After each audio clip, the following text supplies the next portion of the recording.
wala na ako.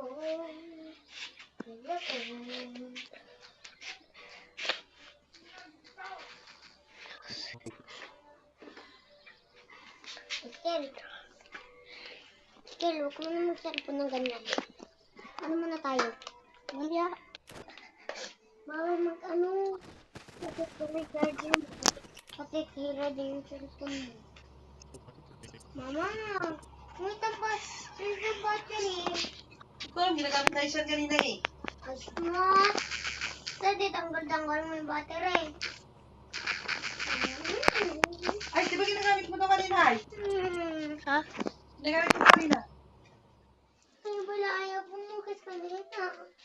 Hindi ko gamit ko yung kanina. Ayaw. Saan? Ginagamit mo kanina.